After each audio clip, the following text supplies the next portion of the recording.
ওং নম শ্রীমদ্ভগবদ্গীতায় নম। চতুর্থ অধ্যায় জ্ঞানযোগ, শ্লোক 19। যস্য সর্বে সমারম্ভা কামসংকল্পবর্জিতা জ্ঞানগ্নিদগ্ধকর্মাণম তম আহু পণ্ডিতম বুধা। অর্থাৎ পরমেশ্বর ভগবান শ্রীকৃষ্ণ বললেন, যাঁর সমস্ত কর্ম প্রচেষ্টা কাম ও সংকল্পরহিত, তিনি পূর্ণ জ্ঞানে অধিষ্ঠিত।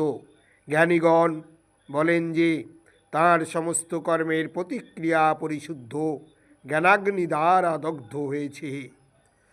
শ্লোক 20।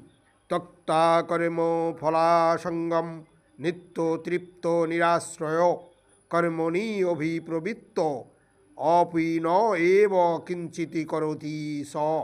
অর্থাৎ ভগবান বললেন, যিনি কর্মফলের আসক্তি সম্পূর্ণরূপে ত্যাগ করে সর্বদা তৃপ্ত এবং কোনো রকম আশ্রয়ের অপেক্ষা করেন না, তিনি সব রকম কর্মে যুক্ত থাকা সত্ত্বেও কর্মফলের আশায় কোনো কিছুই করেন না।